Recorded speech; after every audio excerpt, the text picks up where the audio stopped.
അതുകൊണ്ട് ഇതൊരു നേപ്പാളി ഫ്ലാഗാണ്. അപ്പം നേപ്പാളിൽ നിന്നും ആൾക്കാർ വന്നിട്ടുണ്ട് കുംഭമേള അറ്റൻഡ് ചെയ്യാൻ. അപ്പം ആ ഒരു കൾച്ചറിൻ്റെ ആ ഒരു ഡൈവേഴ്സിറ്റി ഒന്ന് ആലോചിച്ച് നോക്കണം. 144 വർഷങ്ങൾ കൂടുമ്പോൾ നടക്കുന്ന മഹാസംഗമം അതിവിടെ സംഭവിക്കുകയാണ്. നമ്മളുടെ ആയുസ്സിൽ ഇത് ഒറ്റത്തവണയെ നടക്കുകയുള്ളൂ.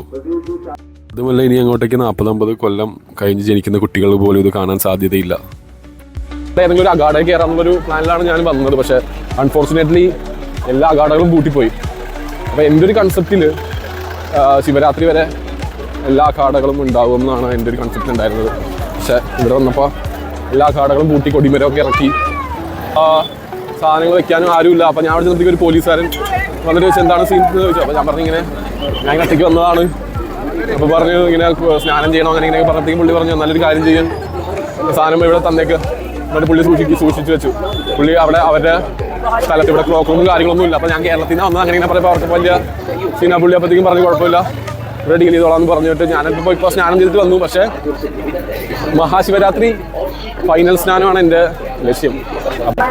ഞാനിപ്പം തൽക്കാലം ഇവിടെ നിന്ന് മാറുവാണ്. നമുക്ക് കാണാൻ പറ്റും പുറകിൽ നിന്നുള്ള ആൾക്കാരുടെ തിരക്ക്. ഞാൻ ഏകദേശം പെട്ട് പണ്ടാരടങ്ങിയ ഒരു മൂഡിലായിരുന്നു പെട്ടെന്ന് തന്നെ. അതായത് എക്സോസ്റ്റ് ആവാൻ തുടങ്ങി. ഒന്നാമത് ഉറങ്ങിയിട്ടില്ല, ജെറ്റ് ലാഗ്, മൊത്തത്തിലൊരു സീനുണ്ട്. പിന്നെ ഇവിടെയുള്ള അഗാഡകളൊക്കെ അടച്ചിരിക്കുവാണ്, ഒന്നും പോലും ഓപ്പൺ ആയിട്ടില്ല. അപ്പം അങ്ങനത്തെ സീനൊക്കെ ഇട്ട് ഞാൻ എന്ത് ചെയ്യുമെന്ന് അറിയാത്തൊരു മൂഡ് നിൽക്കണമായിരുന്നു. ഇവിടെ ഇരിക്കാൻ പോലുള്ളൊരു സെറ്റപ്പ് ഇല്ല, മനസ്സിലായ. അപ്പോഴാണ് ദൈവത്തെ പോലെ പ്രതീക്ഷലയും വിളിച്ചത്. പ്രതീക്ഷലീൻ്റെ പരിചയത്തിലുള്ള ഒരാളുടെ കെയർ ഓഫിൽ, ഒരു സുന്ദർജി എന്ന് പറഞ്ഞ ഒരാളുടെ ഒരു കെയർ ഓഫിൽ നമ്മുടെ VSPയുടെ ഒരു അഗാഡയിൽ അങ്ങോട്ടേക്ക് വരാൻ അവർ പറഞ്ഞിട്ടുണ്ട്. അപ്പോൾ ദൈവമായിട്ടാണ് ആ ഒരു സീന് കൊണ്ടുവന്നത്. കാരണം അല്ലെങ്കിൽ ഞാൻ ഇവിടെ കിടന്ന് അതിൽ ഞാൻ തലയിറങ്ങി വീണാനെ, അല്ലെങ്കിൽ എന്തെങ്കിലും സംഭവിച്ചാണ്. അതായത് നമ്മൾ എക്സോസ്റ്റ് ആയി, മനസ്സിലായോ. അപ്പോൾ ഞാൻ വിചാരിക്കേണ്ടോ നമുക്കങ്ങനെ കിട്ടേണ്ട സീനില്ല. കാരണം നമ്മളങ്ങനെ ഒരു പ്രശ്നങ്ങളൊന്നും ആർക്കും ഒരു പ്രശ്നം ഉണ്ടാക്കിയിട്ടല്ല പറഞ്ഞേക്കുന്നത്. പ്രശ്നങ്ങളൊന്നും വരേണ്ട കാര്യമില്ല. വിചാരിച്ച പോലെ നമുക്ക് ഒന്നും സെറ്റാകാത്ത പോലത്തെ ഒരു മൂഡ് വന്നാലും എനിക്ക് പെട്ടെന്ന് പ്രതീക്ഷയിലും വിളിക്കുന്നതും സെറ്റപ്പ് ആക്കിയത്. അപ്പോൾ ഞാൻ അങ്ങോട്ട് പോയിക്കൊണ്ടിരിക്കുകയാണ്.